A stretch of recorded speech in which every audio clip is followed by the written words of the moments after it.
what's going on, everybody? How's it hanging? How's it happening? You guys know who it is. This is Kevin from the Chord Progression Podcast. Hey, everybody, we're still in the middle of November, and we are still bringing you the heat because 2022 has been a great year for all this new music. Are we going to bring you more new music that's good? You better believe we are. We've got a great band for you today, and they're all the way from Australia. Oh, yeah. Before we jump in, I want to thank our sponsor. First off, Manscaped. So, yes, it's the holiday season. It's the holiday season. Or it's going to be the holiday season. Or if you're like me, you're going to listen to Dragon and go, this holiday, I want to be alone. I get this on my own. Something like that. I kind of hope they play when I get to go see them play live right after Thanksgiving, because that'd be awesome. But yeah, it's the holidays. You know, you're probably going to be doing some shopping at this point, or it's right before Thanksgiving, but you're probably already looking to do some shopping, looking to get that stuff off your list, looking to get something good for someone in your life that needs some help down there. Maybe they got a wild maybe it's like, oh, we just want to make sure your boys are taken care of down there. So make sure you go to manscaped.com and pick up something for them. Might I suggest, they've probably got a bunch of kits out there for you. You get the Lawnmower 4.0. It's their trimmer. It's got skin-safe technology. Make sure you don't get those nick cuts so you're not going down there going, ting-tang. Well, a big bang. I still love saying that. You get the Weed Whacker, which is going to be the nose and the ear trimmer. You get the Crop Preserver Anti-Chipping Bald Deodorant, which works like a charm. The Crop Reviver, made of a product from Manscaped to make sure that the person in your life knows that you care for their boys down there. Absolutely. Go to manscaped.com, get something for the person in your life that needs help down there, grooming-wise, and get 20% off a free shipping code CPP at manscaped.com. Link to the podcast. Thank you, Manscaped. Now to our feature presentation. I want to thank Sharptone Records for showing us these guys and be like, hey, check them out. See if you want to bring them to the podcast. I was like, yes. So the band is called The Gloom in the Corner. Yes. We have Mikey from the band on the podcast. The band released their brand new album called Trinity on October 28th, 2022, so you can check it out now. And it is one hell of a concept album. There's a whole entire epic lore story behind it. It has been, the arc for the story has been talked about in their previous album from 2016 called Fear Me. Their EPs Homecoming, Flesh and Bones, and Ultima Pluvia go into this arc as well. But now it's a brand new arc for Trinity, and this album is chock full of great music, epic sounds, and features like Monique Pym from Reliqua, like Ryo, formerly from Crystal Lake, like, let's see if there's more, Monica Strutt from The Last Martyr, like Taylor Barber from Left to Suffer, like Amanda Duffield, like Lauren Babick from Red Handed Denial. Let's see who else we got on here for features. Oh, Ryan Kirby from Fit for a King, and one we talk about a lot, Joe Badolato from Fit for an Autopsy. Please give Mikey a big welcome. As we're doing this podcast, he's also working hard as well. So please welcome Mikey to the podcast. Are you ready? Let's go! Yeah. Well, ladies and gentlemen, boys and girls, listeners of the Chord Progression Podcast. One of the big things you've been hearing me say a lot about Australian metalcore, whatever it is, my God, it's like every time you listen to something, it just absolutely hits every step of the way. These bands do not miss. All of a sudden, I saw this band come across my email. I thought, you know what? Let's check them out. Let's take a listen to it. 2 songs in, and it was a guarantee this band does not miss, like all those great Australian metal and metalcore bands out there. Their brand new album, Trinity, will be out. I believe it's on October 20th, so most likely by the time this podcast comes out, you'll be able to go and listen to it. There is a whole entire story that goes along with it. This album has so many features on it as well, where it's going to hit every step of the way, no matter what style you like. It's big, it's theatrical, it's epic. I don't know what other way to describe it, so let's talk about it. So please welcome Mikey from the band, The Gloom in the Corner of the podcast. So Mikey, welcome to the Chord Progression Podcast. Thank you for having me. Hello. Thanks for being on, man. How is everything going in your world right now? I know you're at work right now, and thank you for taking the time doing this while you're at work. Pleasure to have you on, but as we're recording this, leading up to the release of the album, how is everything good on your end? Yeah, good. We're super stoked with everything that's been going on so far, with everything that we've worked for with Sharptone and everything. And we couldn't be happier. So, yeah. Yeah. It's just incredible to see. Really, for the most part, I'm just speechless. Well, that is a good thing to hear because, I mean, the best thing to have happen is, especially with an album like this, get it out there, get it out to the people, and just let this thing be as good as possible, be as big of a banger as possible. I mean, right when I got it sent to me, I think it was from Sharptone, all of a sudden just looking through it, all the features on it were just intense. I don't know how to describe it. Those features were absolutely intense. I mean, we had Ryo, formerly of Crystal Lake. I know Ryan Kirby from Fit for a King was on here. Got to make sure I take a look at the rest of my notes. I know I had the other ones on here. Joe Badolato from Fit for an Autopsy. I mean, there are so many different features. Left to Suffer, Lauren Baddock from Red Handed Nile. It's just, I know there's a lot of features on here, but they do such a great job, or you guys did such a great job with them, to really make this story feel as full by using all those different features to bring forward different characters in the story. So how did you guys get all these features on this album, and how did you guys make this happen? Because it seems like every song there's at least one feature. It's nuts. It's nuts. Half of the people that we got are actually we're friends with. So a lot of people. Sorry, I'm looking at my orders for work. A lot of the people that we got, like I said, we're actually friends with, so it makes things a little bit easier.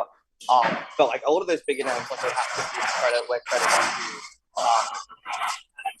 I'll take out a little bit. Tuck, our manager, who's also in Fit for a King.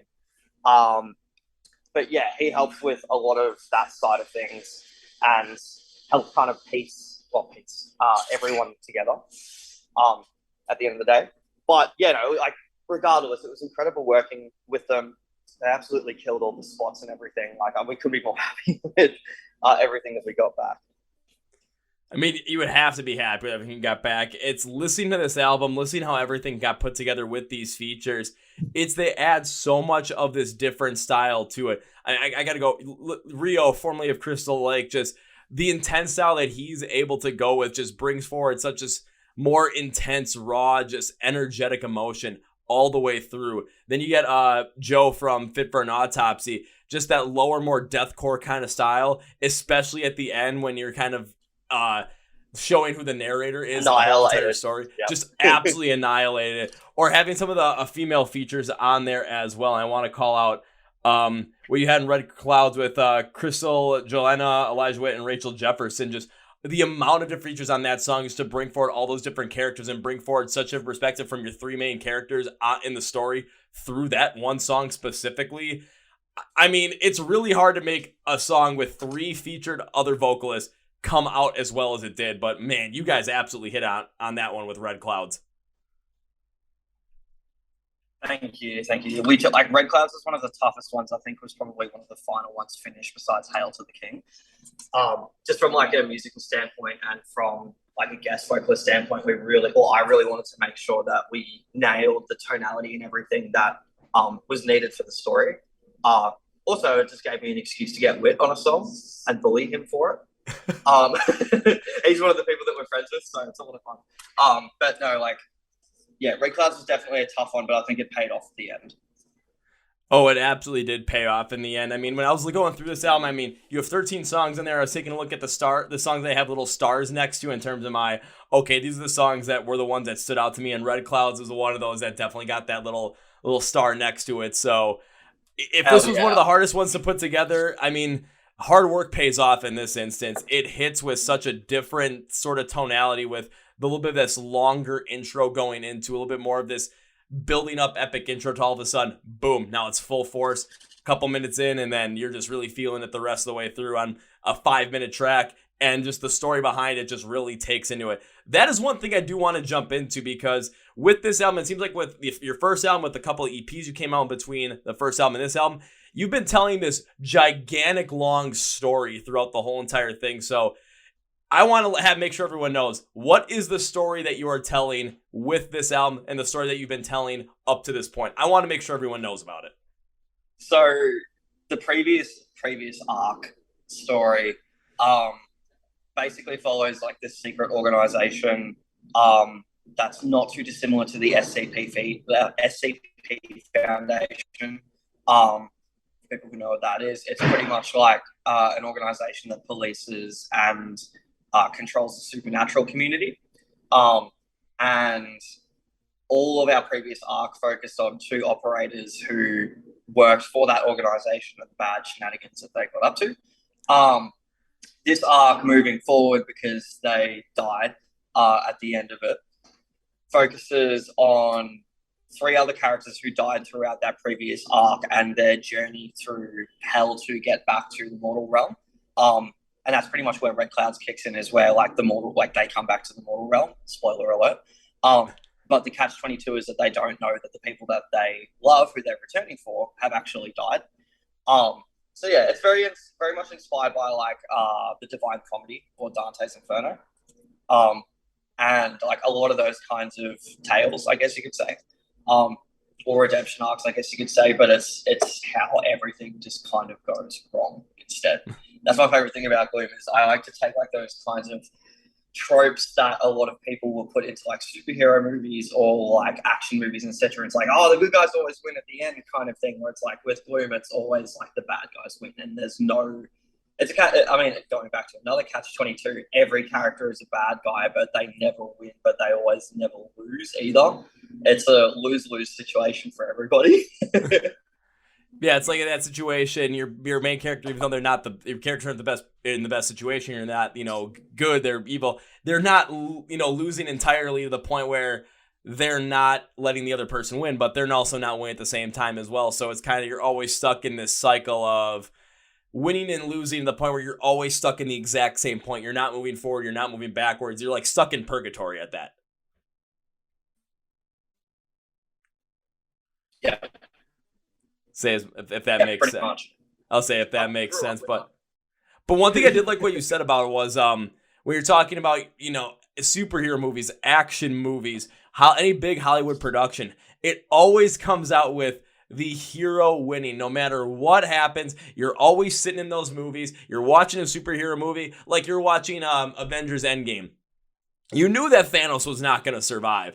The whole question was how. But you already knew that wasn't going to happen. In every single like action hero movie, it's like, oh yeah, Rambo's going to end up kicking ass, or John McClane's going to end up, knocking Hans Gruber off knocking him off the, the tower. And, Christmas is saved basically. But one thing that always stuck out to me, my cousin told me this. His favorite Star Wars movie of all time was Star Wars Episode 5, because in that one, evil actually won. It was much more realistic. It wasn't that, big frill, flare high thing. I mean, yeah, Han Solo gets frozen in carbonite. Luke Skywalker loses his arm. The Empire is stronger than ever. The rebellion's in a much worse state than it was at the beginning of the movie. And how good was Star Wars Episode 5? I mean, exactly. Come on. It speaks to have more of this realism, because good doesn't always win. And in this case, especially with what you're showing here with this album and the story that goes beyond it, because especially when you get to the end, when you get to Hail to the King, I mean, it really, really, really stands out. Yes, it does. And as I said, like, that was kind of the point going forward, is that, like, I mean, a big part of it is you can see it in the character of Rachel. Like, she was, like, when she was in the Fear Me arc, she died quite literally at the start. She was the catalyst of everything that moved forward in the story. And with her coming in and being the main character of this record, I kind of wanted to transfer that over again, of being like, she's the catalyst of everything going wrong, but she's still kind of like the last good thing up until the end of Nor Hell of Fury, where she just goes batshit. And so that, and again, like, following that same philosophy of even like the good people turn out bad at the end of the day. And it's so funny because I have a lot of friends who kind of like, they love making memes and stuff like that. I have a friend who's like always been very distrustful of Rachel in the story. She's always been like, I reckon she's up to something bad. And I'm like, she's not up to something bad per se, but she doesn't do much good either. Like, it's not for lack of trying, really. But yeah, I always like trying to follow those tropes and everything like that, because it always makes things a little bit more interesting compared to everything else.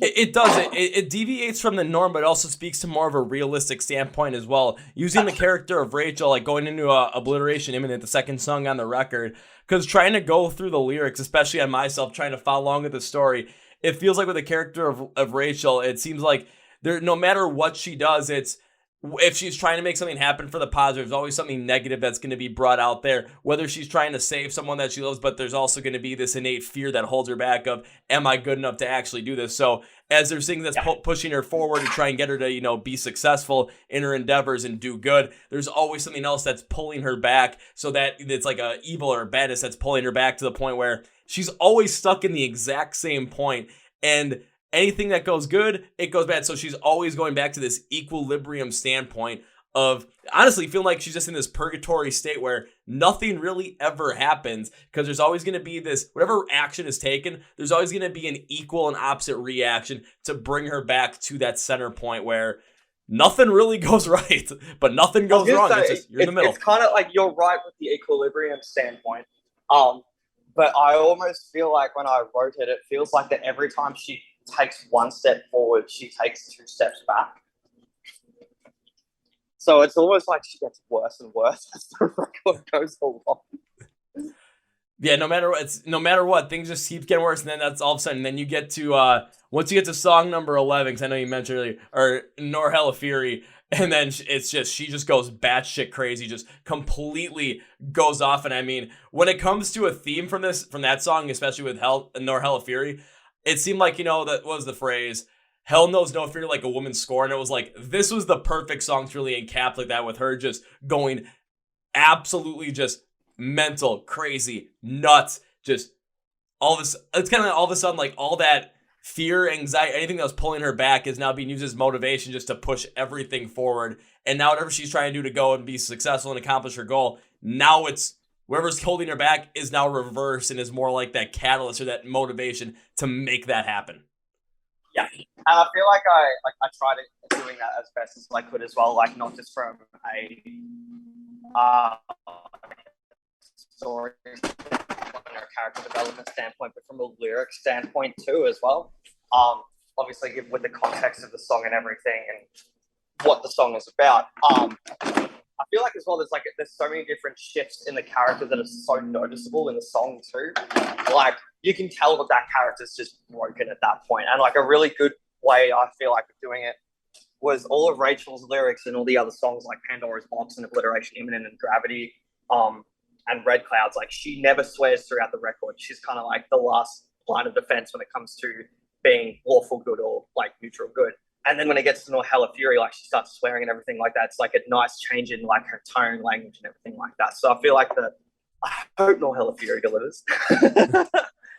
Well, and then even instrumentally and just sonically, when you listen to that song, or if anyone that listened to Nor Hella Fury, you can easily hear and feel that change as well, because right from the get-go, it's you jump into this heavier, faster riff that reminds me a lot of the song Signal by Silent Planet. I thought it was the right choice to show more of that scorn and anger that Rachel really feels in this. And because of the fast pace behind there, the absolute ferocity of the instrumentation that's behind it. And then, I'll put it this way, throughout the whole entire album, I kept hearing those, like, I'm not sure if it was electronically programmed in there, or if you guys actually use some sort of violins or violas or strings of any kind. But whenever I hear something like that, no matter what song it is, especially if it's a heavier song, it adds more of this theatrical epicness to it. It's like I could put on this whole entire album. I could jump on and start playing Super Smash Bros. And just have the most epic fights of all time. If I was playing on the internet, playing online, playing against my buddies, just doing good old couch co-op on the N64 and going nuts. No matter what, these battles are going to be the most epic thing possible because of the way that this album is constructed, because of the way these songs are constructed, especially when you have those strings, or if they're programmed, or if they're real over top. I still couldn't tell, but no matter how you put them in there, because they're all over all these songs, it adds to this epic storytelling, kind of like you're listening to, those classic epics. I'm trying to think like Beowulf or something like that. Like you're feeling this just grander story coming out, this gigantic moment happening throughout this whole entire album because of how these are put in there. Yeah, we definitely use. We can't afford an orchestra. No, we use we just MIDI everything, but thankfully I was very selective with all of the different packs that I used and stuff like that. So what was the question again? I'm so sorry. We were talking about just how you added a bunch of all these different string sounds in there, and just to create this full-on epic theatrical feel to this story every step of the way, and just how you were selectively putting them in there the way you did so that it was just as grand as possible. Yeah. So a lot of my kind of background with music, I guess, or interest when it comes to music, comes from a lot of film soundtracks and everything, as opposed to metal bands. So when writing Trinity, I really did want to make it feel like a film, or make it feel like that you're listening to a film. So when writing everything, I kind of wrote everything in tandem with like strings, orchestra, and how I wanted everything to go in that aspect. And with that, like if you take away like all the main instruments for Trinity, then you'll kind of get like this underlying soundscape that you could actually make into a song, as opposed to I forgot that one. That you could actually make into a song without like all the instruments and everything on top of it. And that was kind of like the aim, just to kind of engulf the person into the world. However, there is like fucking 700 layers of orchestra in each song. It's fucked. That is an intense amount of layers, but talking from your background, like talking about, movie soundtracks, those theatrical styles, you think about any type of movie, especially when you get to those epic climaxes of any single movie, especially from an action standpoint or adventure standpoint, you're always going to have some sort of orchestral feel to it, specifically from the strings and from some heavier, especially from the toms and the drums as well.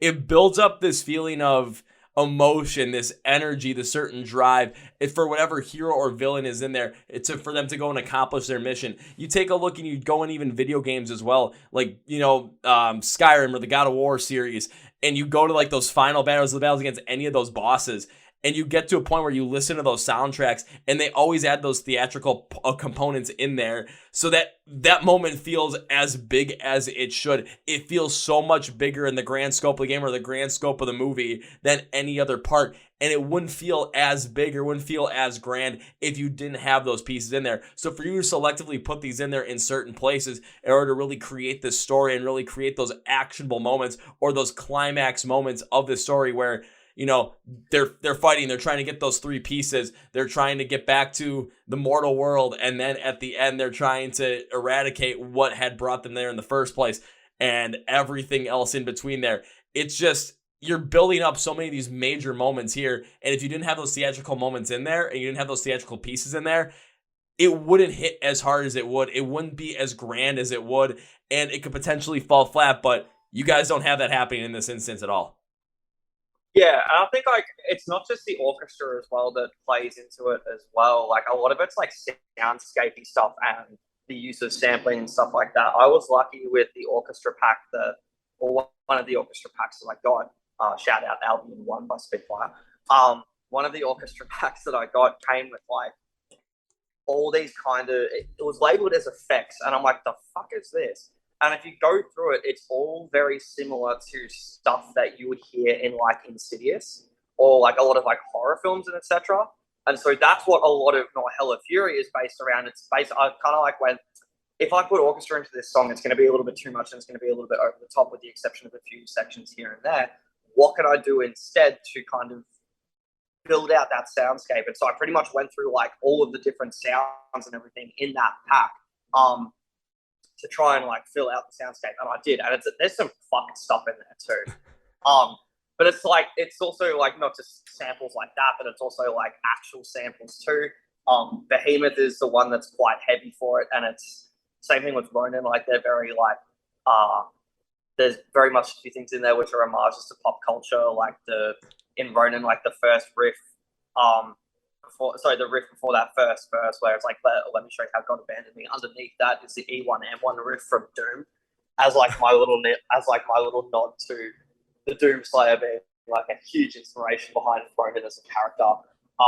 But then even in Behemoth, like when in like a couple of like the rap sections, you can't really hear it, but like there's stuff like the Predator like block on the laser noise and stuff like that. There's like the Berserker Roar from Gears of War. There's the Killian Air sample. Or like there's the Halo Recharge sample, like right before that third verse kicks in, like the Shield Recharge sample.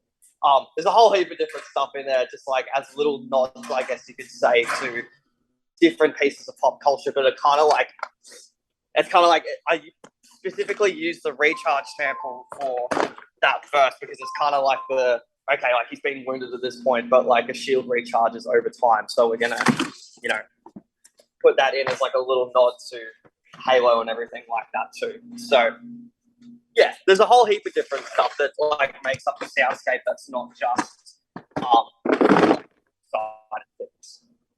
Okay, that is nuts, especially with all those different sounds there. Once you said you use the Berserker noise from Gears of War, my mind just went flying because, and when it comes to any video game series, that's one of my favorites of all time. So I still remember when I was that's when I was 13 years old. Yeah, that's why the line is the Bull and China Shop line, because it's the reference to that first mission with the Berserker in Gears of War 1. Oh yeah. Yeah. Oh my god. I can't believe that you guys put something like that in there, but hearing just you talking about all of your samples, but it's not the ones that it's not like the just like, oh, you use these. It's the type of selection you use and where they came from in those different series. It's you're using samples and you're using sounds from series, especially in pop culture, whether it's video games or movies or anything like that really relate to the grander scale, the grander story that you're telling. I mean, think about it. With Gears of War, because that's the one that always pops, going to be popping in my head. You've got the human race with the cogs, and they're facing off against the locust horde that's coming up from underneath. So you're going with this gigantic fantasy from a different world in the future, where these two different entities are battling it out every step of the way. And every time you go to a different act, there's a brand new villain that is just even bigger and badder than the next one coming through. So using something like that, it just adds much more to this ferocity. It adds more to the epicness that is this story. And it flows so much better, especially when people start listening to this. And if they are able to pick up on those subtle nods and those subtle notes, what they're going to end up doing is they're going to relate now to their experiences with where those samples came from. Whether it's the Halo series or the Gears of War series or the Doom series, they're going to relate to that. They're going to relate their experiences to that. And really be able to understand the emotion behind this whole entire story, the epicness behind this whole entire story, and really drive along with it and follow along with it as this album goes from top to bottom. Yeah, exactly. And that was my aim with it too. Like, anybody who knows me knows I'm a huge gamer and pop culture nerd. And so it was a matter of finding stuff that I can subtly get away with. But yeah, no, 100%. It was very much along the lines of, I want to pay homage to these things because of the experiences that I've had with these games as well.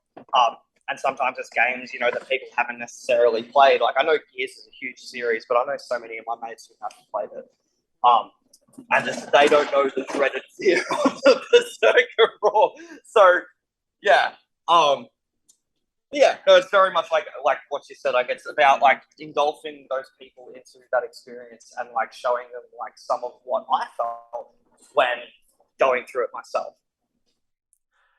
I'm still kind of blown away with the whole entire Berserk thing, because now I'm even thinking back to when I first played that game and the first time I heard it. I think even Marcus in the game was like, "What the hell was that?" And that was my reaction. It was like, what am I getting myself into? Then you see the Berserker come through, you hear that screech, and it just charges at you. And once it touches you, you're done. That's the whole entire point of the game. Once that thing touches you, you're done. So when you put something like that with that sample into this album, and you feel that and you hear that, the first thing you feel is, if you played those games, is, okay, whatever's coming through is going to be both almost nearly impossible to destroy, or it's going to scare the living hell out of me. And for anyone who hasn't played the game, if they hear that scream, that scream sounds like the angel of death coming my way. Pretty much. I still get nightmares like it. Oh, I haven't played that game in a long time, but I'm pretty sure right after we're done with this, right after I start putting some of this stuff together, I might need to take a break. I mean, to go, still got the good old Xbox 360 back there, pop in Gears of War 1, and relive that fear all over again. Yeah, exactly. All while listening to this album at the exact same time, too, to really amp up the epicness of that whole entire trope. Just keep adding to it, and then get to that point, and I might be so scared to the point where, anything in Halloween doesn't even match up with it. Yeah. Plus, you got to get the Hammer of Dawn ready to bring down on that one. Oh, yeah. That's the only way you can destroy that thing, was with the Hammer of Dawn, and trying to find that thing, trying to get it to work. too many days spent on my end trying to take that thing down. But outside of, using all those different samples, again, it speaks so much not only to the knowledge that you have personally to really make these songs stand out as much as possible, but to use those samples and to use those little aspects there to really bring forward a further connection with other people, because you talk to as many people as possible, probably as many people ever, they'll listen to this album. They'll have at least played Doom or Gears of War or Halo at some point in their life. They will have some sort of connection to those sounds, and when they're able to pick up on it, whether it's consciously or subconsciously, they're going to end up feeling that exact same feel. They're going to end up relating to that emotion and that epicness in the storytelling that you're telling here. They're going to feel that in the music, and it's just going to become this much larger and grander thing going forward. It's going to be something that, it's going to be somewhere, if you want to just make a video game soundtrack and have every single boss fight stand out, you could probably pick one song off of Trinity for 13 different boss fights, and it's going to hit every step of the way. So anyone trying to make a big, giant, epic video game and looking for 13 songs for boss fights, why don't you just talk to the Gloom in the Corner? They've got a whole album set up for you. In that same vein, I am off mute yet. Yeah. In that same vein, Trick Tech, please hit us up to put us in Killing Floor 3. I would very much appreciate that. Did you ever play the Killing Floor series? Yeah.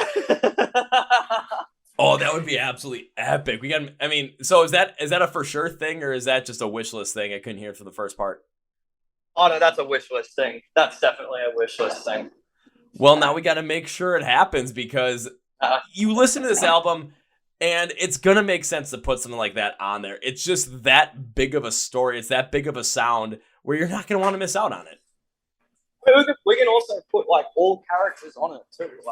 There's so many different facets. We have fucking 6 characters to choose from. They can definitely live in the Killing Floor universe. Yeah. You've got 6 major characters to pick from, and honestly, you can create 1, 2, 3. You can create all the way to 6, and you can make it as good as possible. It could be as grand as possible. It could be as awesome as possible. Man, I'm gonna want to play that game if you guys start putting your own characters in there. Yeah, exactly. No problem. Yeah, for sure. It's so much fun. Plus, I'd have to do all the dialogue lines for Sherlock and Jay and everything, and I think I'd just get a hoot and a holler out of that. Yeah, then you could literally be, featured in a full video game, not only with your music, but also as a voice actor for those characters. Yeah, that'd be fucking so much fun. All right, that's it. There's definitely going to be I'll put it this way. There's definitely going to be a little TikTok short Instagram reel that's going to be made on that. We're going to be tagging everybody in that one and be like, hey. Protect, please. we're going to make that happen. It's like, just check this out. You're going to want to. Why? It's going to be epic. It's going to fit the style. You're not going to miss out on it. All right, now here's another question on this album that I'm going to ask you. It might be hard to pick from because there might, with a lot of these people being your friends as well. And whenever I ask a question about a favorite thing on an album, it's a pick one out of all those songs. I always describe it as it's like trying to pick your favorite children. It's really impossible because I know you probably love all of them, but I really want to ask the question because I love to hear the response. So if you had to pick one of those features that you have on the album as the feature where if you're going to want to get into the Gloom in the Corner, if you're going to want to get into this album, which song that has that person featured on there is going to be the one that you say, check out this one first and then go from there? Probably, it's a 3-way tie. That's kind of as you said, it's like asking to choose a favorite child. It's a 3-way tie between probably Monique, Joe, and Ryo. And I can easily understand where you're coming through on all of those. Honestly, specifically Ryo, because listening to Ronan, just hearing Ryo's voice on there, it adds so much more of this. I don't know, it's like a certain anger and just absolute ferocity going so full force into this song to the point where I think this was the one I started sending even my friends to. I'm like, if this song is still out as a single, let's send out. I looked it up. All of a sudden, okay, it was out as a single. All right, I sent it to 10 different people and thought, you might be having a bad day at work on a Monday. You might need something that's going to make you just either bang your head or make you want to start a mosh pit in the office, in the hospital, wherever you might be working with. So I started sending it out to people. because I wanted to see what was going to happen. And everyone's like, oh yeah, we'll take a look at it. And I just said, yep, please send me what you guys think afterwards. And most of the responses were, Kevin, I can't believe this actually exists. Like, this is awesome. Is there more? I'm like, oh, there's going to be more. Oh, there's going to be. Give it a couple of weeks, there will be. It's like, give it a little bit of time, there will be. I still haven't told them about this, because I've got friends that are huge Fit for a King fans. So, of course, when you have Ryan Kirby on there as a feature, I'm going to want to send him that one.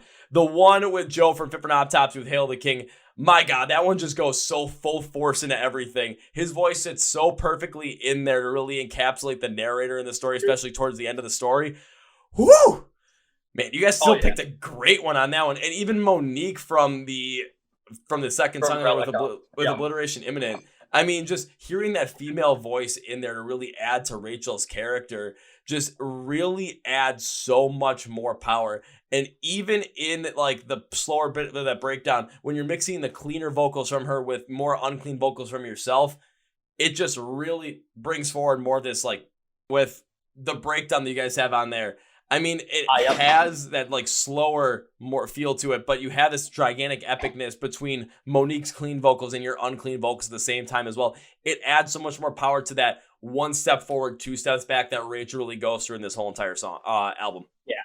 I think that was kind of the aim with it too. I think also, like, we just kind of wanted to showcase Mon a lot as well. I mean, that's kind of the case with a lot of the guest vocalists, actually, was that, like, I was saying to somebody the other day, that when we gave out all the guest vocal spots to everybody, we were very much like, hey, the lyrics have to kind of stay the same just because of story reasons. No, like, that's okay.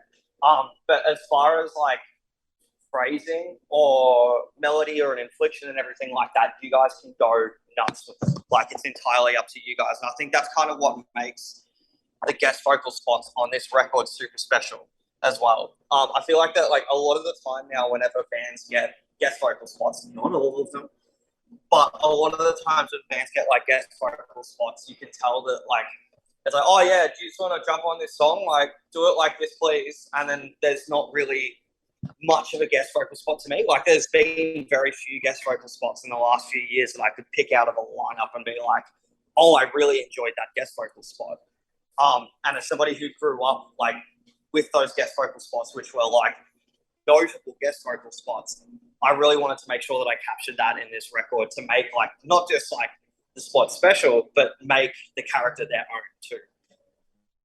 Yeah, and like what you guys were able to do with this one, especially with all those different vocals features, you're able to get to that part of the story and show the artists and everyone that helped you out with this, show them the part of the story that they were going to be on, the character they were going to be a part of, and let them really take it over as well. So you get this whole entire just gigantic flowing feel through each song where this character has gone through a certain arc. So when you're talking about, you're talking about the character of Rachel, and you have Monique in Obliteration Imminent on that song. When you're really letting her go full force with Rachel, you're feeling a different feel on the whole entire idea of that. When you have Ryo on Ronan, it just adds so much more ferocity to the character of Ronan going through it. And then as you keep going on and on, you let these vocalists really take charge in all this, and it allows the story to feel more fully fleshed out because everyone's showing a different perspective of that character. But because the story is so ever evolving and these characters are going through so much, their character arc is constantly changing one spot after the next. They're going through so many different things. They're going through so much change, and that change is shown by letting so many of these different features really taking charge with every step of the way. So by the time you get from song 2 to song number 9, the arc of Rachel is going to be really starting to show a different change. And by having someone else's perspective on that, it really amplifies that change going forward, especially. And then once you get to good old song number 11, which we already talked about, I want to make sure you get the song right, Nor Hella Fury, when there is no feature on there, but it's basically about Rachel just, going unhinged and just going absolutely nuts. Having you just basically go full force in on it. I mean, it shows a whole nother different side to it too, just without even a feature. It shows so much more of this heavier side of kind of, I'm done with this. Take no prisoners. Yeah. 100%. Actually, no, I just remembered when it came to the pop culture stuff as well, just in regards to Rachel. I guess kind of like as a tongue-in-cheek way, but like Obliteration Imminent was named after Dead Space as well. Ooh. Specifically Mission 4, which is Obliteration Imminent, where you have to like shoot out all those meteors and stuff like that. But I felt it was kind of fitting considering that, like, I guess you could say like a lot. Have you played Dead Space? I have not. Oh, okay. Well, basically the main character is schizo. No, but like he constantly kind of like, he's basically gone to the ship that's like infested with monsters to make sure that his girlfriend's all right, and you kind of get to the end and his girlfriend's not alive. So like all the voice messages and stuff like that in the story that he's getting from her are actually like, it's past tense, and he's kind of like skipping out the entire time because he has like visions of her and everything like that, which I guess is kind of like what inspired Jay's character arc with Rachel in the previous arc. And so with Rachel kind of losing her mind at the same time throughout the record, Obliteration Imminent felt like a fitting name to kind of name the song, as it kind of like referenced itself indirectly to Dead Space, which also kind of follows like Isaac just completely losing his mind on the USG Ishimura. But yeah, I thought that was a little cool little tidbit to add in as well. It adds so much more lore to it as well. Now, people that have played Dead Space, they might just pick up that right away and say, why does this name on this track seem eerily familiar to something I know? I mean, for someone like myself, I've never played Dead Space, so this is something that I wouldn't necessarily pick up on. But that's one of the beauties of everything that you have with this album when it comes to all these different references that you're making, all these different little subtle nods that you're making, like we talked about with the Halo one, the Gears of War one, with Doom. All these different subtle nods and references, if you know what those references are, it's such a cool thing to pick up on. But if you don't know what those references are, you're still able to understand fully where the song is going, where the arc of the story is going, how the emotions really play into there, and you're able to feel just the grander scheme and go through that whole entire story of, introduction, initial conflict, rising action, climax, falling action, resolution type style. Or in this case, it was like falling action and then doom. Not really resolution, just doom. Just doom. Yeah.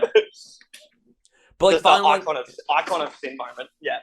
Yeah. But like following through with that whole entire arc, it's still, even with those like the little subtle nods, all those different things, just those little samples or just those little ideas that you have in there as an audience, if you don't know what they are, you're still able to pick up on those same different emotions based off of the content, based off of the flow of the instrumentation, based off of those different little orchestral pieces you put in there to really continue to flow the story forward. It comes out with such a great tone and such a great passion overall, where I mean, I don't know how else to say it, but there's no way that anyone should be able to listen to this album, just, okay, I'm going to piece this one together. No. Literally, go from top to bottom. You're going to want to feel this full entire story go through all the way from the beginning, all the way till the end, because once you get to the end, once you get to Hail the King, and of course, once you get to hear Joe from Fit for an Autopsy's vocals on there, it is so much more powerful. It comes across so much more evil in a way. But that's where the story goes at the end. Like, that's where it's going to end up. And you want to have that whole entire journey to go from top to bottom on this album to make sure that when you get to Hail the King, when you get to its 8-minute closing track flow, you want to feel every bit of it. You don't want to get lost in it. Like, you don't want to be like, oh, I wonder what's going on here. Oh, why are they going so heavy? You want to know why you're going so heavy. You want to know why you're going from that. You want to feel all of that story in there.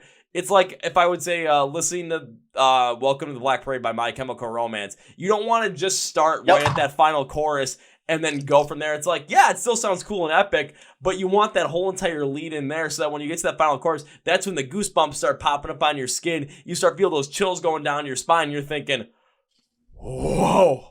Like, that's what you want to do. You need to have that. You need to listen to this album from top to bottom to get to that point to really feel the power that is behind Hail to the King, that is behind Joe's feature. There's so much behind there. Oh, 100%. And that's kind of like why we chose him, as well as like we wanted that big bad guy voice to come through as well. I won't say how good it is because that's just there you go. But yes, no, that was 100% the aim. Is that like once you kind of go through this journey that the characters have gone through, and that fuck is that dude doing on a motorcycle? Anyway, once sorry, I'm just, for those who aren't aware, I'm currently doing click and collect, and this dude just, is that a motorized bicycle? That's hard. Australian things. But yeah, no, like once you get to the end, like, and having Joe come in and having that realization of like who this guy is and everything like that, having Joe's voice just kind of kick your teeth in apocalyptically, it just turned out so well. Like, I'm so happy with it. Oh yeah, understandable, because just with, and even when you see that Joe from Fit for an Autopsy is featured on the song, just from the outset of it, you know, and looking at all the other vocalist features on here, you see Joe on there. Immediately, if you know Fit for an Autopsy, your mind is going straight to, this is going to be the heavier side. This is definitely going to be something that's going to be deeper. It's going to fit more with that deathcore kind of feel. So where in the story is this going to go? What's the depth of this? How evil is this going to feel kind of thing? So that already 100%. Is, that connotation is already in your head, and it's embedded already just because you know what Fit for an Autopsy is like. If you listen to their album from the beginning of 2022, you're just like, oh dear God, yeah, we're into this. So it makes so much sense. And I mean so much sense I have them on there at that part, because it shows, again, when you're talking about, you know, that climax falling action instead of that resolution, it goes climax falling action and then doom. It fits to have Joe on there to really add the vocal range to that doom feeling. Oh, 100%. The way that his guest vocal spot actually came about is really funny too. Well, sorry, not came about per se, but like the way that it kind of happened. So we actually ended up doing a tour with Fit for an Autopsy when they came down here in July. And we obviously met Joe on the tour and everything like that. We became like good friends. He's a sweetheart too, with quite literally like one of, if the nicest dude that I have ever met when it comes to touring. And we were kind of like chatting at the end of the first date after Adelaide, and I was like, jokingly, I was like, oh yeah, like you should get up and do your spot at the end of Hail to the King. And he's like, ¿Qué pasa? Like, what are you talking about? And I'm like, you did a guest vocal spot for us on our new record, yeah? And he's like, yeah. Oh, I did the guest vocal spot for you guys. So what happened? Because he was one of the people that Tuck organized. When Tuck sent through the guest vocal spot, we only sent him like the last 2 minutes, which was Joe's spot. Which is absolutely fair enough. But Tuck didn't tell him who the band was. And I'm like, oh, but no, it was very wholesome. It was very wholesome. He was like, he's like, oh, this is so sick because like now we're touring together and everything like that. And he's like, we should do the spot. And I'm like, no, it's an 8-minute song. We're not playing the fucking song. But it would be cool. We'll do it in the future one day. It'll be cool. We'll come over and we'll do it. Be fun. It'll be cool, dude, at some point. But now that is hysterical. The point where you were touring with them, it's just like, yeah, well, oh wait, that was you guys I did that for? Oh yep. Shoot! This is a light bulb moment. Like, you just had no idea, which I think is super funny. But. Well, when you're talking about him being one of the nicest guys to tour with, I kind of can pick up on that too, because I actually interviewed Pat from Fit for an Autopsy right at the beginning of 2022, and it was on their off day, so he was doing it at like the middle, like in a lounge spot in a shopping mall, and all of a sudden here come the rest of the guys, and I'm like, what are they all carrying? And they're like, guys, we got candles. Like they went to the mall, deathcore guys, buying candles. Yep. And when did it happen? Definitely see Tim and Joe doing that. Yeah. Oh, Joe was so ecstatic and happy with. He's like, guys, look, candles. That's one thing I'll never forget about Fit for an Autopsy. So when you brought up the fact that Joe is all, one of the nicest guys to tour with, it just fits, man. It just fits. It was real funny too, because like on that tour, I don't think they realized. Sorry, I'm just making sure that I'm fulfilling these orders correctly. I don't think they realized how cold the Australian winter can actually get. There's kind of this like misconception, right, that because we're down under, we're always at a boiling point. That is very much so not the case, especially in country Victoria and country New South Wales. It can get down to -1 and shit like that. Like it gets pretty cold. So about like, I don't know, somewhere between 25 and 30 for you guys. So it can get pretty fucking cold, and they weren't prepared for that when they came down, especially Joe. And so in the Melbourne date when we caught up, I gave him like my jacket and everything, but we also gave him one of our Gloom hoodies just because he was freezing his nuts off the entire time. And like now every time I see him post stories and stuff like that, he's always wearing that hoodie, and I'm like, oh, that's so wholesome. So from doing a feature to you guys to not remembering that he did a feature for you guys to being ecstatic that it was you guys that you did a feature for and you were touring down in Australia to the point where he was freezing his butt off, you gave him a hoodie, and now whenever he posts stories, he's wearing the Gloom hoodie. Yeah. that is as wholesome of a deathcore arc as I've ever heard my entire life. I know, it's so sweet. Now it makes me kind of disappointed that the time I was able to see Fit for an Autopsy here this year in America, had to miss out on it because I was sick. Bad time to get sick when Fit for an Autopsy comes around because I wanted to go to that show. I wanted to throw down the pit with those guys because, I mean, you've seen what they can do live. You've heard that sound. You've seen what this pits can be like. I mean, I wanted to be in something like that. Like, yeah. Oh, yeah, they're so nice. Like, they're just insanely good musicians, so insanely tight. Like, quite literally one of the best bands I've ever seen. I had the pleasure of actually watching them a few years ago when they came down with Dioda's Murder and Amur and stuff like that. I hadn't heard of them before. And I was standing there with my mate at the time, and he was like, "Yo, you gotta watch this band." And I'm like, "Oh yeah, cool." It's I've kind of heard the name, but I haven't really like listened to them. And they opened with Hydra, and I'm like, "This is the heaviest thing I've ever seen. This is fun." It's bonkers. But yes, very good live band. I'd very highly recommend going and checking them out. Like they next come through and you're not sick. Yeah. Well, the another band I want to check out when I get a chance to is going to be the Gloom in the Corner, because listening to these songs, especially the songs that, for me specifically, that you guys just go unrelentingly heavy on, like with Hail to the King, because especially with Joe's feature, with that heavier style vocal, like with Nor Hella Fury, and with Ronan. I mean, let me put it to you this way. I see a mosh pit happen. I'm like a kid on Christmas that sees that bicycle wrapped up under the tree. I am ecstatic. I can't hold my excitement, and I'm going to run headfirst towards it. So after hearing some of these songs, especially, and I got to say it again, especially Nor Hella Fury, I mean, I want to run right into a mosh pit, start throwing people around, having a blast. And if all of a sudden, you know, some big gigantic dude, shout out to my friend Nate, comes in and just starts throwing people around and then throws me off to the side and I go flying, I'm just going to sit there and go, worth it! Yeah! Let's go! And just keep going at it. Like, the energy behind your music, especially with this album with Trinity, my God.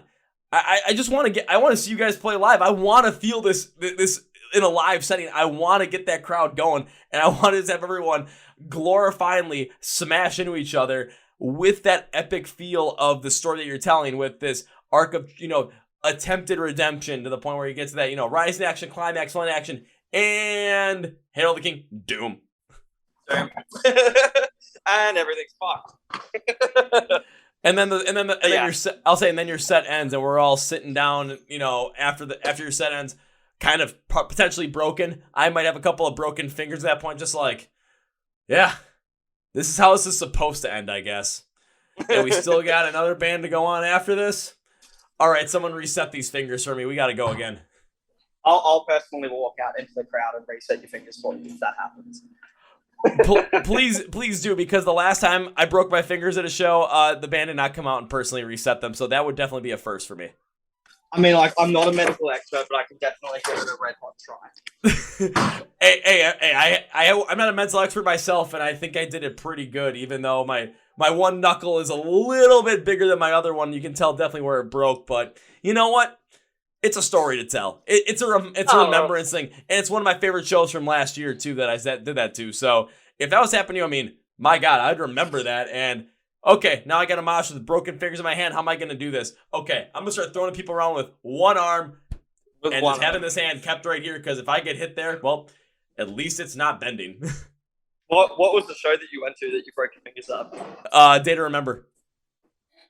True. I was just saying, the last time they played here was a festival, and like everybody was like a normie crowd, so there was only like push hits. I'm like, this sucks.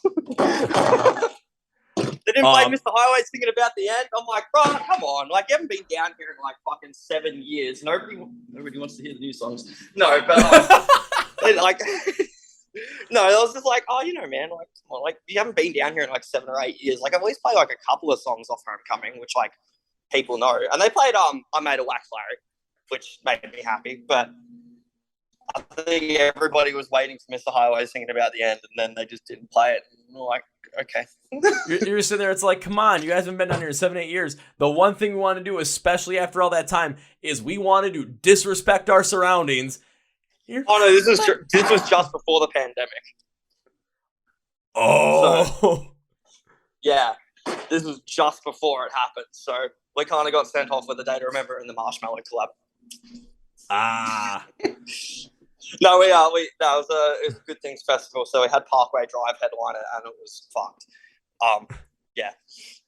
The only Australian show of the year, I'm pretty sure that they did, and it was just they pulled out like their full European live set with like all the Molotov and the string orchestra and all the pyrotechnics and all that shit, and it was fucked. Like it's cool to see it on video and everything when you watch it on YouTube. It's another thing to witness it live, and it's fucking nuts.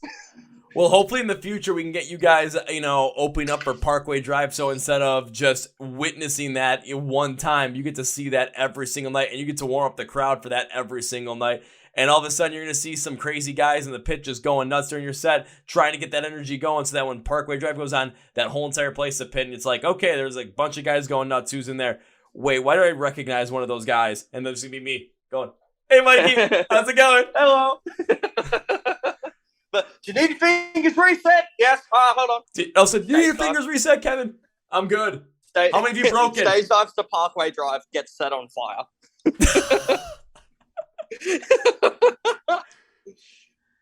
Oh man, if that were to happen, I definitely could make my case for being in the next "I Set My Friends on Fire" video. Yep, 100%. Alrighty. So also now that by the time this podcast comes out, the album will be out at this point. What are your expectations going forward, and what's the plans for making sure that not only this album hits as great as possible for the fans and for you guys, but once 2023 hits, what are the plans for the band going forward? I believe we will be doing a small little headline run or something of that caliber for Australia. But yes, we're going to be aiming to do a Australian headline run at some stage. We might have a couple of little things to send out this year too.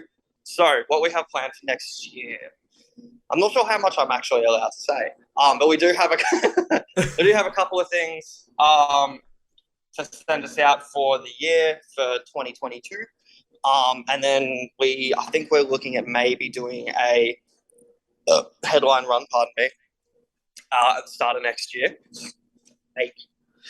And then we're going to try and get over to Europe because logistically, unfortunately, we need to do America just to get our frequent flyer points up, for lack of a better term.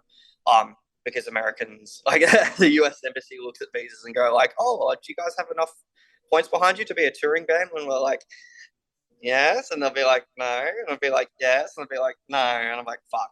So yeah, unfortunately, it's kind of like you need to kind of establish yourself as like an internationally touring band before you can actually do the US or be applicable for visas, which a lot of people over in the US don't realize.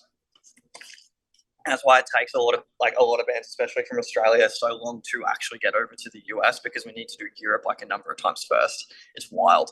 But yeah, so we definitely want to try and hit the US at least by the end of 2023, if not start of 2024. Well, I hope you hit the US at some point, either in 2023 or early 2024, so I can get in those mosh pits and go nuts, you guys. But that is one thing, I've seen a lot of different things happen with the Australian bands when it comes to trouble getting over here with Visa and everything. We saw the North Lane tour get canceled for 2022. It was supposed to happen in the summer over here in June and July. But yeah. I had no idea about the whole frequent flyer points thing and that's what's looked at as upon like, oh, you're gonna get the visas. I never knew about any of that. That is both shocking and enlightening to me at the exact same time. Yeah, it's wild. Like I'm sure for a lot of people in the touring circuit, like it's common knowledge, but yeah, that's why like you'll see a lot of Australian bands before doing the US will do Europe like a number of times before heading over to the US. It's also just a huge cost thing as well. Like especially after COVID, we've seen like the cost of actually getting to the US like pretty much like double and stuff like that. So it's pretty wild. Everything is becoming harder and harder to actually do. But we do want to get over there at least by the start of 2024.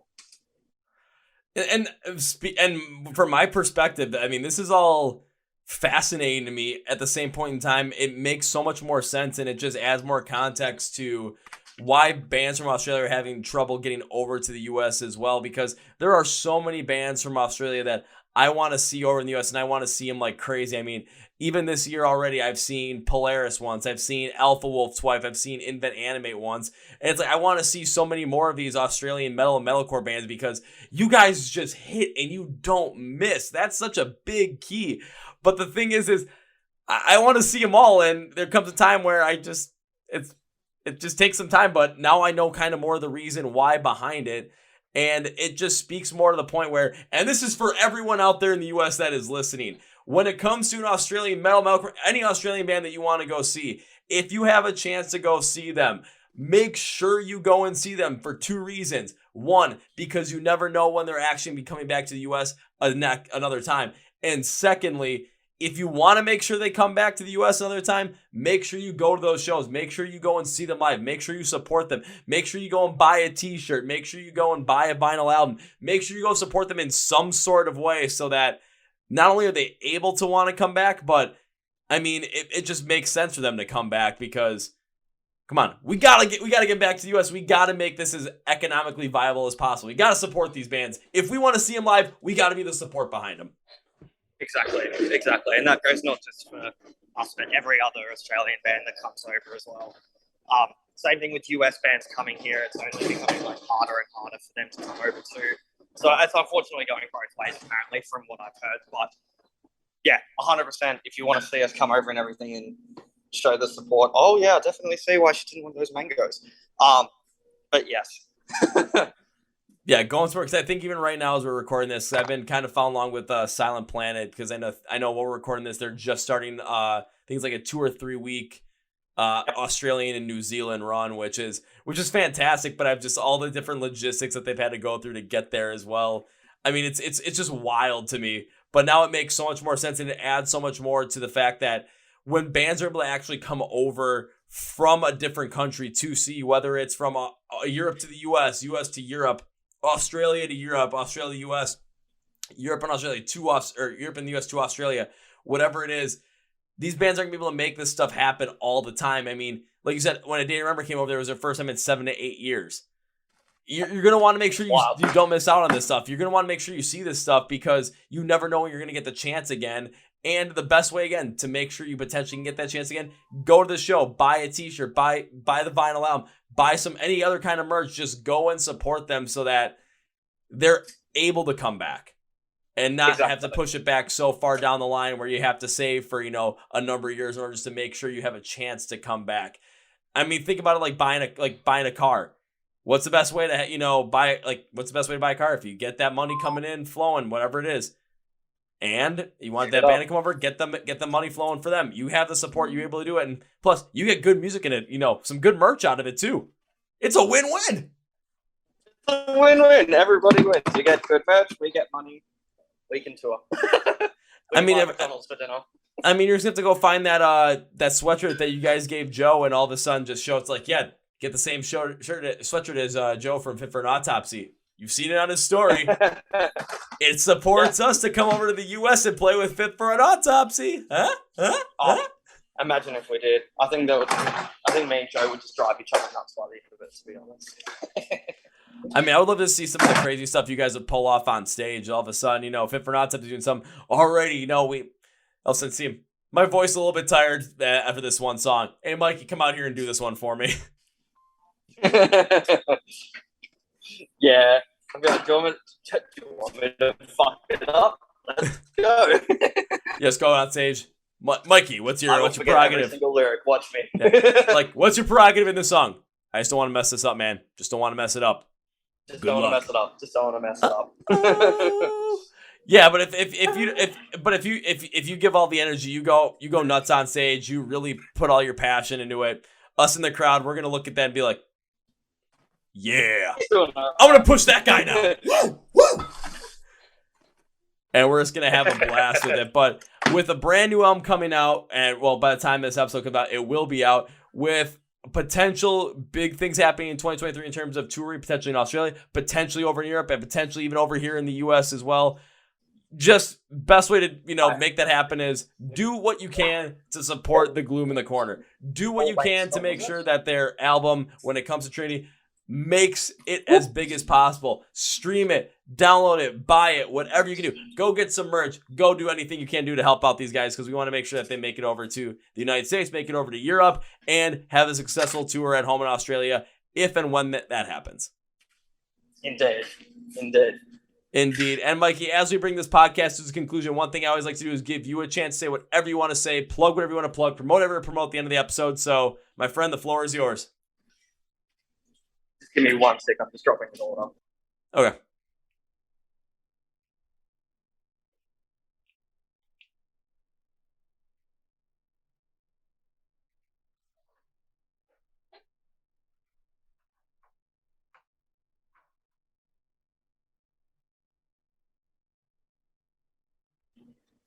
First of all, shout out to Dan Murphy for letting me do this interview while I'm dropping orders to everybody.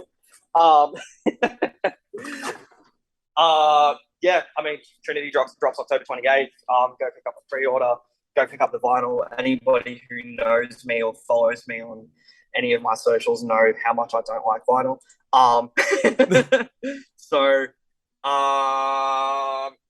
Order all the merch. Come see us at the show. Come say g'day. I'll reset your fingers for you, even though I legally probably shouldn't because I'm not a licensed practitioner. I think that's everything.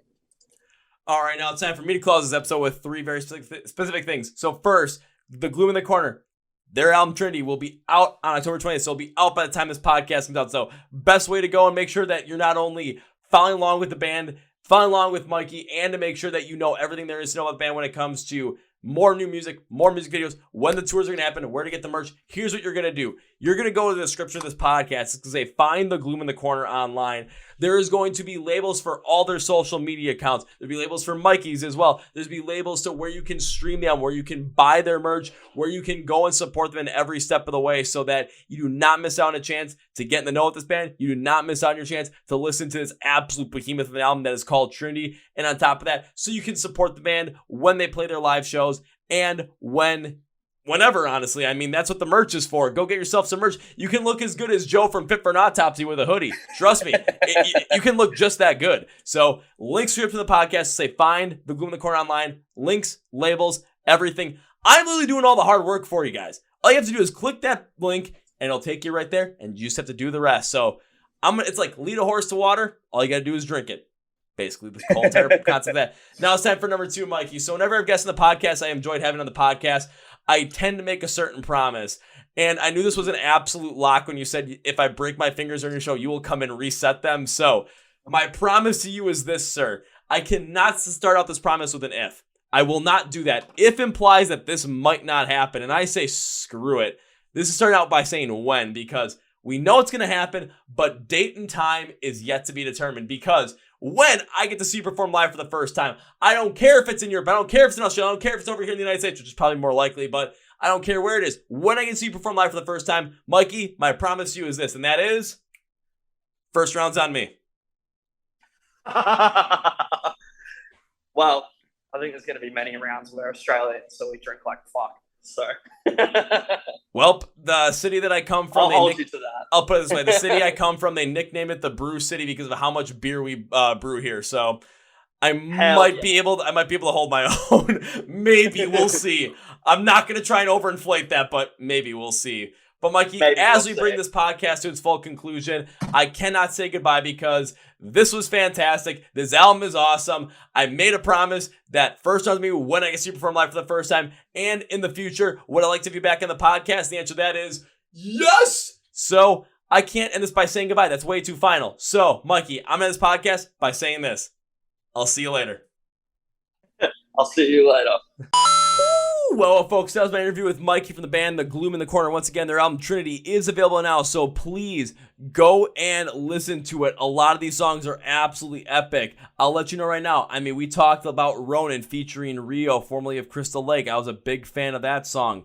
Also, make sure you go listen to Red Clouds featuring Crystal Jelena, Elijah Witt, and Rachel Jefferson. Also listen to Nor Hell a Fury, and of course, Hail the King featuring Joe Badolato from Fit for an Autopsy. Go and make sure you listen to this whole entire album, though, Trinity, from top to bottom to really feel the full entire story, the epicness. And then when you get to Hail the King, you feel the sheer power that Joe's voice really brings to the song. Go follow the band on social media. Go follow Mikey on social media. Go, support the band. Stream it, buy it, download it with the album. Buy some merch to make sure that they can make it over to the US and make it over to Europe for 2023 and make sure they have some good live shows behind them. Best way to do this is go to the description of the podcast where it says find The Gloom in the Corner online. Links and labels for everything there. I'm doing all the hard work, leading the horse to water. All you got to do is drink. Also, be sure to remember to follow along with the Chord Progression Podcast. We're on Facebook, Twitter, Instagram, and TikTok for your viewing pleasure. You can watch these episodes on YouTube, so subscribe to our YouTube channel, or you can subscribe audio stream-wise, Spotify, Apple Podcasts, iHeartRadio, Amazon, and many other places that we are on the audio stream platform. Shout out to Noah Britton from Britton Media for helping us out with that. You duh man. Please remember to hit that subscribe button. If you're already subscribed, if you're subscribing right now, I want to give you a huge thank you because this is awesome. This is, gives me life, gives me the positive energy. So we're going to roll with it. Also, if you're not subscribed, you're like, I don't want to subscribe, please reconsider. If not, thank you for stopping by anyway. You're always welcome back here on the Chord Progression Podcast. Thank you, and thank you. Also, remember, thank our sponsor, Manscaped. 20% free shipping. Code CPP at checkout. Get something for the man in your life or the person in your life. Show that you care about their boys down there this holiday season. Thank you, Mikey, once again. And yes, first round's on me, but probably going to be a lot more because, well, we going to go nuts when that happens. So remember to listen to Trinity, everybody. Follow along with The Gloom in the Corner. And that's going to be for me today, guys. Thank you for watching to the Chord Progression Podcast. My name is Kevin, and you guys know how I end every single one. So think healthy and hearty. See ya!